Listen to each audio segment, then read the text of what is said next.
Hey everyone, good evening you all. आज date है 28 मार्च 2024। आप सब वेट कर रहे थे फॉर रेगुलर एग्जामिनेशन। ओके, तो आपके ऑफलाइन मोड में एग्ज़ाम रहेंगे। 24 अप्रैल से आपके एग्ज़ाम स्टार्ट रहेंगे। ओके, तो अप्रैल लास्ट में ऑलरेडी बोला जा रहा था according to PTU calendar, right. तो इसमें जो आपके प्रैक्टिकल एग्ज़ाम है वो आपके ऑफलाइन मोड में ही, एंड वो भी after completion of theory exams. जो फाइनल सैम के स्टूडेंट्स होंगे उनके लिए डॉक्यूमेंट फ़ी रहेगी 500। ऑल राइट, एंड अब इसमें कुछ मैं आपको मेन पॉइंट्स बोलना चाहूँगी। फर्स्ट थिंग, फ़ीस आपको यहाँ पर सबको दिख रही है बैच वाइज, राइट। तो इसमें यू कैन से जो अप टू 2018 तक के जो बैच हैं उनकी 700, और जो 2019 से 2021 के बैच हैं वो 1000 रुपीज़, और जो 2022 के बाद के जो भी बैचेस हैं उनकी फ़ीस ये रहेगी, राइट। जो undergraduate courses of 1500 and 2000 for postgraduate courses. Last date इसमें रहेगी आपकी 15 अप्रैल। इससे पहले पहले अपने एग्ज़ाम फॉर्म फिल कर लेना, क्योंकि ऐसा होता है काफ़ी स्टूडेंट्स बोलते हैं कि मतलब मैं लेट हो गया तो अब मैं क्या कर सकता हूँ, बट आपकी फिर लेट फीस ही लगेगी। अगर आप बिल्कुल एग्ज़ाम टाइम में कर रहे हो तो फिर आपकी और ज़्यादा बढ़ती जाएगी फ़ीस। ओके, तो you will have to take care regarding this. And one more thing, सबसे फर्स्ट थिंग मैं आपको बोलूँगी कि जो आपके एग्ज़ाम फॉर्म हैं वो आप जो कुछ इलेक्टिव सब्जेक्ट्स होते हैं मेनली, वो आप बिल्कुल ध्यान से भरना।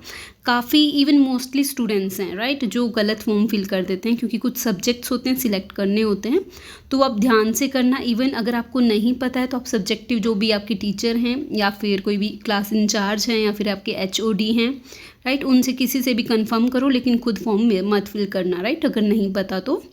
एग्ज़ाम फॉर्म आपको फिल करना है अपनी लॉगिन ID से।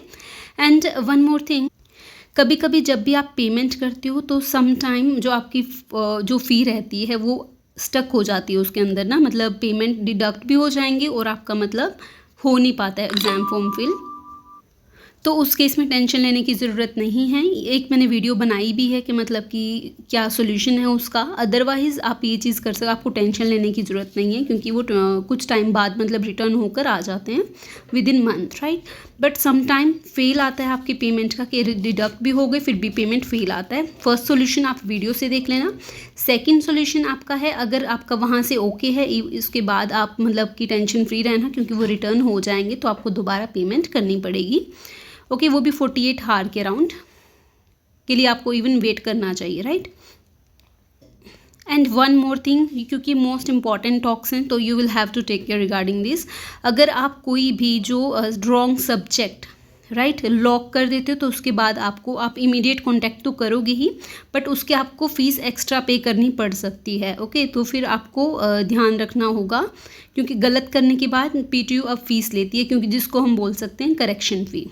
ओके, वो पे की करनी पड़ेगी आपको, उसके बाद ही आप करेक्ट कर पाओगे। ओके, अदरवाइज़ आपको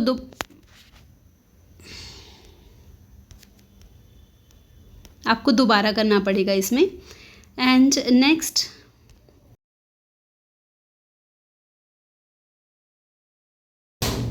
अगर आपका जो कुछ यहाँ पर आप देख सकते हो कि इसकी करेक्शन फ़ीस कितनी कितनी लगेगी, ठीक है। तो फिर आप बैच वाइज देख लेना, क्योंकि ऑलमोस्ट जो नए स्टूडेंट्स होते हैं, नए बैचेस वाले, वो यहाँ पर गलतियाँ करते हैं, तो उनकी अलग से एक्स्ट्रा फीस लग सकती है। तो you will have to definitely just focus on this ना।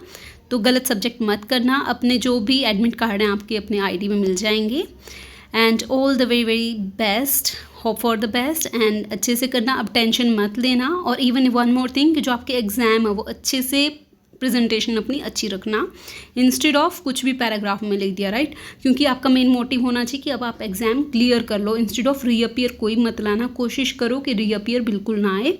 And okay, thank you so much, bye bye.